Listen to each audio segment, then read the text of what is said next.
কাতার সফর শেষে ভ্যাটিকান শহরে পৌঁছালেন প্রধান উপদেষ্টা। সেন্ট পিটার স্কয়ারে শ্রদ্ধা জানাবেন পোপ ফ্রান্সিসের মরদেহে। গণতন্ত্র হত্যা ও ফ্যাসিবাদ প্রতিষ্ঠাকারীদের দ্রুত গ্রেফতারের দাবি রিজভির। ইসির সক্ষমতা প্রমাণে আগে স্থানীয় নির্বাচন চায় জামায়াত। জনগণ এখন সাফার করছে স্থানীয় সরকারের বিভিন্ন জায়গায় প্রতিনিধি না থাকার কারণে। স্থানীয় সরকার নির্বাচনটা দিন। যাদের কারণে ফ্যাসিবাদ প্রতিষ্ঠিত হয়েছে তারা কেন আজও ধরাছোঁয়ার বাইরে? যারা কাজ করে গেছেন তাদেরকে কেন গ্রেফতার করা হয়নি? নির্বাহী আদেশে আওয়ামী লীগকে নিষিদ্ধ করার দাবি ইনকিলাব মঞ্চের। বিচারের আগে ভিন্ন কিছু ভাবলে প্রতিশ্রুতি ভঙ্গ করবে অন্তর্বর্তী সরকার। এখনো ভয় আতঙ্কে দিন কাটে গুমের শিকার ব্যক্তিদের। মামলা থাকায় হয়রানি শিকার।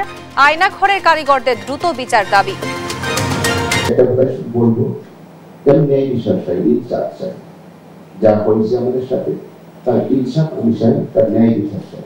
বিশ্ববিদ্যালয় শিক্ষার্থী পারভেজ হত্যার প্রধান আসামি মেহেরাজ 5 দিনের রিমান্ডে। দায় স্বীকার করে আদালতে জবানবন্দি 2 আসামির।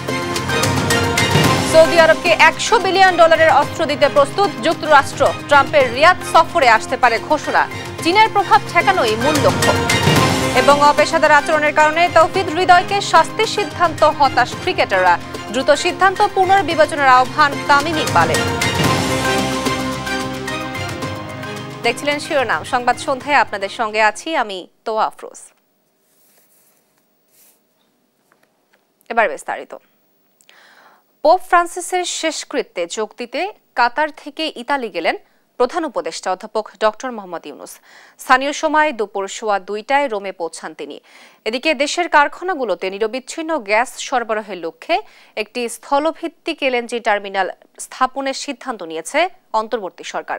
বৃহস্পতিবার কাতারে সাংবাদিকদের এ তথ্য জানান প্রধান উপদেষ্টার প্রেস সচিব শফিকুল আলম। নাইম আফসানের রিপোর্ট।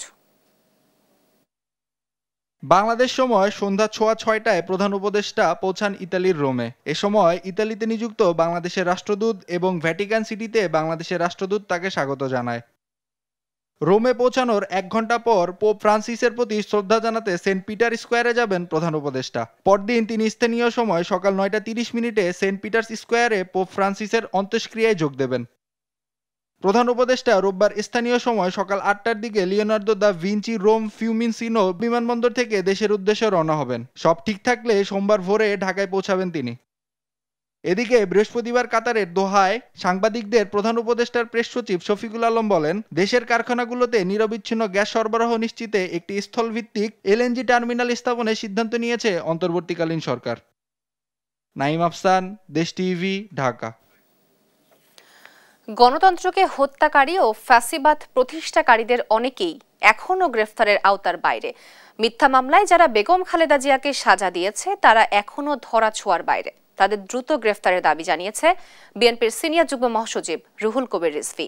শুক্রবার বিকেলে বিএনপির কেন্দ্রীয় কার্যালয়ে ছাত্র জনতার গণ অভ্যুত্থানে শহীদ আব্দুল্লাহ বিন জাহিদ এর ক্যান্সার আক্রান্ত ছোট ভাই মাহমুদুল্লাহ বিন জিশানের চিকিৎসা ও অপারেশনের জন্য আমরা বিএনপি পরিবারের আর্থিক সহায়তা প্রদান অনুষ্ঠানে তিনি এসব কথা বলেন শেখ হাসিনার আমলে যে সব প্রতিষ্ঠান হয়েছে সেগুলো বন্ধ না করে সরকার থেকে প্রশাসক নিয়োগের মাধ্যমে যেন তা সচল রাখা হয়, তা না হলে বেকারত্ব বাড়বে।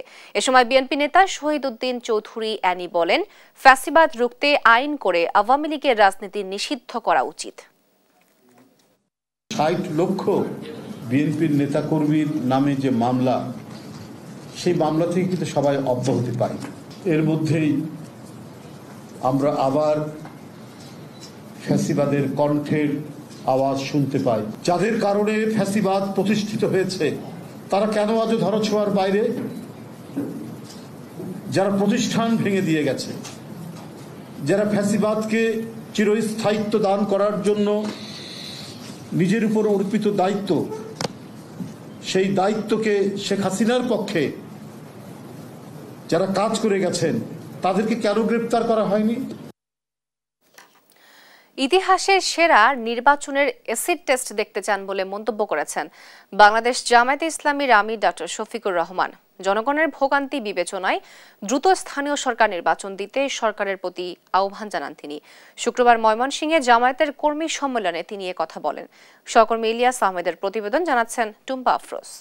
সংগ্রামী সভাপতি ময়মনসিংহ নগরীর সার্কিট হাউস মাঠে শুক্রবার সকালে জেলা ও মহানগর জামায়াতে ইসলামীর কর্মী সম্মেলনে প্রধান অতিথি হিসেবে উপস্থিত ছিলেন বাংলাদেশ জামায়াতে ইসলামী আমির ডাক্তার শফিকুর রহমান।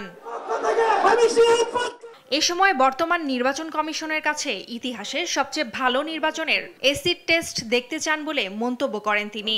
স্থানীয় জনপ্রতিনিধি না থাকায় জনগণ ভোগান্তির মধ্যে পড়েছে জানিয়ে দ্রুত স্থানীয় সরকার নির্বাচন দিতে সরকারের প্রতি আহ্বান জানান জামাতে আমির। কালো টাকা এবং পেশি শক্তি থেকে বের হয়ে আসার জন্য সমস্ত মানুষের ভোট এবং সঠিক প্রতিনিধিত্ব সংসদে নিশ্চিত করার জন্য পিআর সিস্টেমের ভোট নিশ্চিত করতে হবে। জনগণ এখন সাফার করছে স্থানীয় সরকারের বিভিন্ন জায়গায় প্রতিনিধি না থাকার কারণে। স্থানীয় সরকার নির্বাচনটা দিন, আমরা দেখি আপনাদের সদিচ্ছা এবং সক্ষমতা কতটুকু। পরে নারী বিষয়ক সংস্থার কমিশনের রিপোর্ট নিয়ে তিনি বলেন, এতে কোরআন ও সুন্নাহ পরিপন্থী কিছু অংশ রয়েছে এবং এটি সুপারিশ যারা করেছে তারা এদেশের 9.5 কোটি মায়ের প্রতিনিধিত্ব করেন না।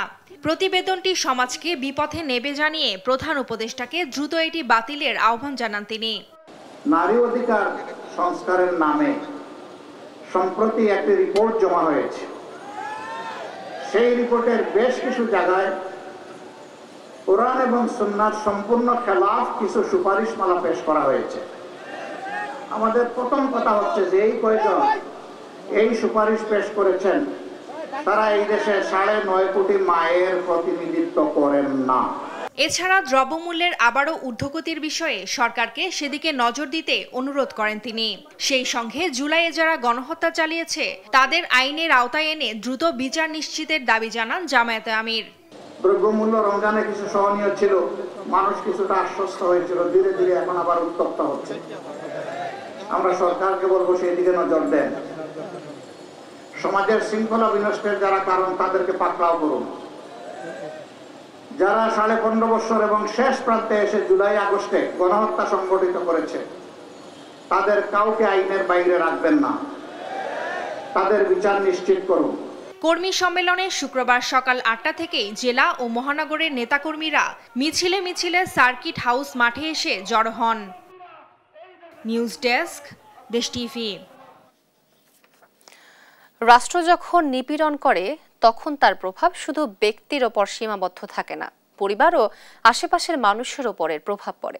গুমের শিকার ব্যক্তি, ক্ষতিগ্রস্ত পরিবার ও জুলাই যোদ্ধাদের মানসিক স্বাস্থ্য পুনর্বাসনের অগ্রাধিকার বিষয়ে কর্মশালায় এসব কথা উঠে আসে। রাজধানীর আগারগাঁওয়ে এই কর্মশালার আয়োজন করে সিএডিএফ নামে একটি সংগঠন। এ সময় গুমের শিকার ব্যক্তিরা বলেন, এখনো পরিবার নিয়ে ভয়ে থাকতে হয় তাদের। ফাহিম ইউসুফের রিপোর্ট। গণ অভ্যুত্থানে গেল 5 আগস্ট ফ্যাসিস্ট হাসিনা সরকারের পতনের পর দেশ জুড়ে সন্ধান মেলে অনেক আয়নাঘরের।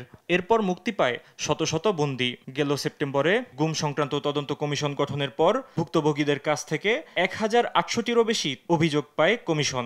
দরিদ্র মানুষদের স্বাবলম্বী করার শুক্রবার রাজধানীর আগারগাঁওয়ে পর্যটন ভবনে গুমের শিকার ব্যক্তি, ক্ষতিগ্রস্ত পরিবার ও জুলাই যোদ্ধাদের মানসিক স্বাস্থ্য পুনর্বাসনের অগ্রাধিকার বিষয়ক কর্মশালা আয়োজন করে সিএডিএফ। এ সময় বক্তারা বলেন, গুমের প্রকৃত চিত্র এখনো উঠে আসেনি।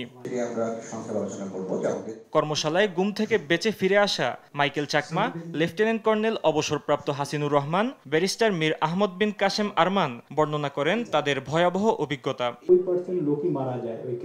অনিশ্চিত জীবনযাপনে মানসিক, সামাজিক ও রাষ্ট্রীয় নিপীড়নের শিকার হন বলে জানান ভুক্তভোগীরা। পরিবার নিয়ে এখনো ভয় ও শঙ্কার মধ্যে রয়েছেন উল্লেখ করে দ্রুত ন্যায় বিচারের দাবি জানান তারা।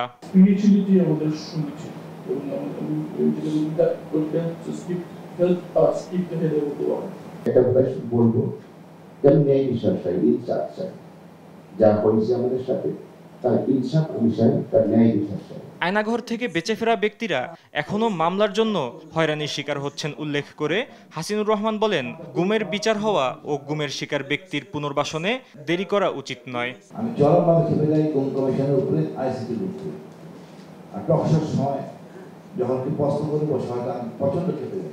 এছাড়া পতিত ফ্যাসিস্টের সহযোগী ও সুযোগ সন্ধানীরা বর্তমানে ভুল পাল্টে দেশপ্রেমিক বা মানবাধিকার কর্মী হতে দেখা যাচ্ছে, যা জাতির জন্য উপহাসমূলক বলেও জানান তারা। ফাহিম ইউসুফ, দেশ টিভি, ঢাকা। নারী বিষয়ক সংস্কার কমিশনের প্রস্তাবিত প্রতিবেদন ও ইসলাম বিদ্বেষী যে কোনো প্রস্তাব বাতিলের দাবি জানিয়েছে খেলাফত মজলিসের আমির মাওলানা আহমেদ আলী কাশেমি। বাদ-জুমা জাতীয় মসজিদ বায়তুল মোকাররমের উত্তর গেটে পূর্ব ঘোষিত সমাবেশে একথা বলেন তিনি। সংগঠনটির মহাসচিব বলেন, ভারতে চলমান মুসলিম নির্যাতন প্রতিবাদে সারা দেশে বিক্ষোভ কর্মসূচি পালন করা হবে। ফজলে আদিত্যের রিপোর্ট, জানাচ্ছেন আলী আক্কাস আকাশ। প্রধান উপদেষ্টার কাছে গত 19 এপ্রিল 318 পৃষ্ঠার 433টি সুপারিশ করে প্রতিবেদন জমা দেয় নারী বিষয়ক সংস্কার কমিশন। এরপরই প্রতিবেদনের বিভিন্ন সুপারিশ নিয়ে নানা মহলে শুরু হয় আলোচনা সমালোচনা। এই ইস্যুতে শুক্রবার বাদ-জুমা জাতীয় মসজিদ বায়তুল মোকাররমের উত্তর গেটে নারী বিষয়ক সংস্কার কমিশনের প্রস্তাবিত প্রতিবেদন বাতিল সহ ইসলাম বিদ্বেষী যে কোনো প্রস্তাব বন্ধের দাবিতে সমাবেশ করেছে খেলাফত মজলিস। এ সময় সংগঠনের আমির জানান, কিছু সুপারিশ ইসলাম বিদ্বেষী, অবিলম্বে তা বাতিল করতে হবে। নারী বিষয়ক যে সংস্কার কমিশন তারা তাদের যে প্রস্তাবগুলো দিয়েছে, এই বিতর্কিত নারী বিষয়ক প্রতিবেদন এইটা পূর্ণটাই বাতিল করতে হবে। জনকর্মীদেরকে পুনর্বাসন চাই আমরা, তাদেরকে ভালোভাবে বাস্তব সুযোগ দিতে হবে রাষ্ট্রের, কিন্তু জনকর্মকে আপনি একটা ইন্ডাস্ট্রি বেঁধে এইটাকে উৎসাহিত করবেন, তাদের শ্রম মর্যাদা দিবেন, এটা কোনো নারীদের জন্য হইতে পারে না। এছাড়া সংগঠনটির মহাসচিব বলেন, ভারতে মুসলিম নির্যাতন চলছে, সরকারের পক্ষ থেকে উদ্যোগ নেওয়ার আহ্বান জানান তিনি। আমরা ভারতে যে ওয়াকফ আইনের মাধ্যমে যে সমস্ত মুসলিম লীগের ব্যবস্থা করা হয়েছে, মুসলমানদের মধ্যে হরদুস হয়েছে, তা বন্ধ করতে হবে। সাথে সাথে ফিলিস্তিনের মুসলমানদেরকে রক্ষা করার জন্য দুনিয়াবাসী এগিয়ে আসতে হবে, যুদ্ধ বন্ধ করতে হবে। এই অবস্থা চলতে পারে না। পরে বায়তুল মোকাররম থেকে শুরু হওয়া বিক্ষোভ মিছিল পল্টন মোড়ে এসে শেষ হয়। আলী আক্কাস আকাশ, দেশ টিভি, ঢাকা। প্রাইম এশিয়া বিশ্ববিদ্যালয়ের ছাত্র জাহিদুল ইসলাম পারভেজ হত্যা মামলার প্রধান আসামি মেহরাজ ইসলামের 5 দিনের রিমান্ড মঞ্জুর করেছেন আদালত। শুক্রবার ঢাকার মেট্রোপলিটন ম্যাজিস্ট্রেট মেহেরা মাহবুবের আদালত এ আদেশ দেন। এদিন তাকে আদালতে হাজির করে 10 দিনের রিমান্ড আবেদন করেন মামলার তদন্ত কর্মকর্তা বনানী থানার পরিদর্শক AKM মাইনুদ্দিন। আসামি পক্ষের আইনজীবী রিমান্ড বাতিল চেয়ে আবেদন করেন। শুনানি শেষে বিচারক আসামির জামিন নামঞ্জুর করে 5 দিনের রিমান্ড মঞ্জুর করেন। এর আগে গেল বুধবার দুপুরে গাইবান্ধা থেকে তাকে গ্রেফতার করা হয়। এ নিয়ে আলোচিত এই হত্যা মামলায় 4 জনকে রিমান্ডে নেওয়া হয়েছে ও 2 জন দায় স্বীকার করে জবানবন্দি দিয়েছেন। সারা দেশে 24 ঘন্টায় পুলিশের বিশেষ অভিযানে গ্রেফতার 1642 জন। রাজধানী সহ সারা দেশে যৌথ বাহিনীর অভিযান অব্যাহত রয়েছে। শুক্রবার পুলিশের গ্রেফতার ও উদ্ধার সংক্রান্ত তথ্যে এসব জানানো হয়। এতে বলা হয়, মামলা ও ওয়ারেন্টের মূলে গ্রেফতার হয়েছে 1072 জন ও অন্যান্য কারণে গ্রেফতার হয়েছে 570 জন। সেই সাথে উদ্ধার অভিযানে অবৈধ অস্ত্র, গোলাবারুদ এবং দেশীয় অস্ত্র সহ বিভিন্ন অবৈধ জিনিসপত্র উদ্ধার করেছে পুলিশ। রাজধানীতে যৌথ বাহিনীর বিশেষ অভিযান অব্যাহতের পাশাপাশি নিরাপত্তা ব্যবস্থা আরও জোরদার করা হয়েছে। দেখছেন সংবাদ সন্ধ্যা। শুক্রবার ঢাকার বোট ক্লাবে আয়োজন করা হয় ঐতিহ্যবাহী ঢাকা কলেজের প্রাক্তন শিক্ষার্থীদের ঈদ পুনর্মিলনী অনুষ্ঠান। বন্ধুদের আড্ডা আর খুনসুটিতে যেন মেতে ওঠে পুরো ক্লাব চত্বর। ভেদাভেদ আর বৈষম্য ভুলে নতুন বাংলাদেশ গড়ায় সবাই একসঙ্গে কাজ করার আহ্বান জানানো হয়। বিস্তারিত নিয়াজ মোর্শেদের প্রতিবেদনে।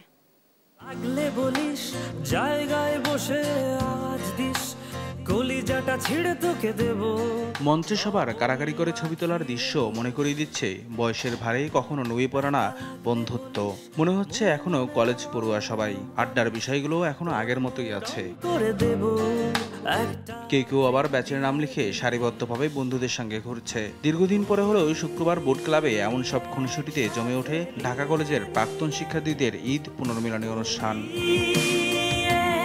নেই কোনো ভেদাভেদ, কোনো বৈষম্য, সবাই বন্ধু। নানা কর্মব্যস্ততার মাঝেও একসঙ্গে মিলতে পেরে আনন্দিত সবাই। আমি এখানে একা একা বসে ভাবছিলাম যে এই সেই লোক, আমরা একসাথে অনেক আন্দোলন সংগ্রাম করেছি, তাই আজকে আমরা এখানে একসাথে হয়ে খুবই আনন্দ বোধ করছি এবং খুবই আমরা অভিভূত অনেক আনন্দিত আমরা বন্ধুরা একত্রে মিলিত হতে পেরেছি এবং আমাদের জুনিয়র সিনিয়রদের সাথেও দেখা হচ্ছে, খুব ভালো লাগছে। বন্ধুদের সাথে থাকলে আসলে মনে হয় না যে বয়স হয়েছে। আমি রিফিউজ টু সে যে আমাদের কারো বয়স হয়েছে। ঢাকা কলেজে যারা পড়ছে তাদের কখনোই বয়স হয় না। 90-এর দশকের কেউ কেউ স্মৃতিচারণ করেন তাদের সময় ঢাকা কলেজ আর সিটি কলেজের সম্পর্কটা কেমন ছিল। ঢাকা কলেজ এবং সিটি কলেজ এই দুই কলেজের মারামারি আমাদের সময়ও ছিল। এইটা আসলে আমরা এক সময় বলতাম যে এটা বন্ধুত্বপূর্ণ মারামারি, তবে আমরা কোনো সহিংসতাকে অবশ্যই সমর্থন করি না। রেগুলারই আমরা কি 15 দিনেই থাকি, হ্যাঁ ইনশাআল্লাহ। তো যাই হোক, আজীবন এইভাবে আমরা থাকতে চাই, এভাবে বাঁচতে চাই। অনেকেই পরিবার নিয়েও আসেন নিজের বন্ধুদের সঙ্গে পরিচয় করে দিতে। কেমন ছিল সে সময়ের বন্ধুরা, আর সবাই আহ্বান জানান যেন ভ্রাতৃত্বের বন্ধনে বাংলাদেশটা গড়ে ওঠে। নিয়াজ মোরশেদ, দেশ টিভি, ঢাকা। দেখছেন সংবাদ সন্ধ্যা। সৌদি আরবকে $100 বিলিয়ন বেশি মূল্যের অস্ত্র দেওয়ার জন্য প্রস্তুতি নিচ্ছে যুক্তরাষ্ট্র। আগামী মাসে মার্কিন প্রেসিডেন্টের রিয়াদ সফরে এ বিষয়ে দুদেশ আলোচনায় বসবে, যার মধ্যে বিভিন্ন ক্ষেপণাস্ত্র সহ আছে C-130 ট্রান্সপোর্ট উড়োজাহাজ। সৌদি আরবে চীনের প্রভাব ঠেকাতে এমন পদক্ষেপ বলে মনে করছেন অনেকেই। আরবিদ আফসারের রিপোর্ট। মার্কিন প্রেসিডেন্ট ডোনাল্ড ট্রাম্প হোয়াইট হাউসে বসার পর থেকে যুক্তরাষ্ট্রের সঙ্গে সম্পর্ক আরও পাকাপোক্ত করতে নানা পদক্ষেপ নিয়েছেন সৌদির যুবরাজ মোহাম্মদ বিন সালমান। এমনকি আমেরিকায় প্রায় $1 ট্রিলিয়ন বিনিয়োগের জন্যও ইচ্ছা জানিয়েছেন। তারই অংশ হিসেবে আগামী মাসে রিয়াদে যাবার পরিকল্পনা করেছেন ডোনাল্ড ট্রাম্প। মার্কিন উচ্চপদস্থ 6 জন কর্মকর্তার বরাত দিয়ে বার্তা সংস্থা রয়টার্সের এক প্রতিবেদন বলছে, সেখানে সৌদি আরবকে $100 বিলিয়ন বেশি মূল্যের অস্ত্র দেওয়ার প্রস্তাব দিবেন ট্রাম্প। প্রতিবেদনটি আরও বলছে, ট্রাম্পের সঙ্গে যুক্তরাষ্ট্রের প্রধান প্রতিরক্ষা ঠিকাদার প্রতিষ্ঠান যেমন Lockheed Martin, RTX Corp, Northrop Grumman কর্পোরেশনের প্রধানরা সৌদি আলোচনায় অংশ নিচ্ছেন। সেখানে রিয়াদকে বিভিন্ন ক্ষেপণাস্ত্র সহ একাধিক রেডার সিস্টেম ও C-130 ট্রান্সপোর্ট উড়োজাহাজ সরবরাহের প্রস্তাব দেবে ওয়াশিংটন। এছাড়া বিধ্বংসী যুদ্ধবিমান লকহিড মার্টিন F-35 যুদ্ধবিমানও কেনার প্রস্তাব দিতে পারে মার্কিন প্রেসিডেন্ট, যা যুক্তরাষ্ট্রের হাতে গোনা জাপান, অস্ট্রেলিয়া, দক্ষিণ কোরিয়ার মতো কয়েকটি মিত্র রাষ্ট্রই কিনতে পারে। ওয়াশিংটনের এমন পদক্ষেপ দুদেশের মাঝে সম্পর্ক আরও শক্তিশালী হবে বলে জানিয়েছেন অনেকেই। তবে এই বিষয় নিয়ে এখনও কোনো মন্তব্য করেনি হোয়াইট হাউস। শুধু অস্ত্র বিক্রির জন্যই নয়, বরং সৌদি আরবে চীনের প্রভাব ঠেকাতে সামনের মাসে রিয়াদ সহ কাতার ও সংযুক্ত আরব আমিরাতে যাবার পরিকল্পনা করছেন ডোনাল্ড ট্রাম্প। প্রথম মেয়াদে প্রেসিডেন্ট থাকার সময় 2017 সালে ট্রাম্প দেশটিকে প্রায় $110 বিলিয়ন অস্ত্র বিক্রির প্রস্তাব দিলেও সাংবাদিক জামাল খাশোগি হত্যার জেরে দেশটিতে অস্ত্র সরবরাহ নিয়ে প্রশ্ন তুলতে শুরু করে মার্কিন কংগ্রেস। 2018 সালে বিক্রি হয় মাত্র $18 বিলিয়ন অস্ত্র। তবে এখন সৌদির সঙ্গে সম্পর্ক তুঙ্গে থাকায় অস্ত্র বিক্রির সম্ভাবনা নিয়ে আশাবাদী একাধিক মার্কিন উচ্চপদস্থ কর্মকর্তারা। আরবেদ আফসার, নিউজ ডেস্ক, দেশ টিভি। দেখছেন সংবাদ সন্ধ্যা।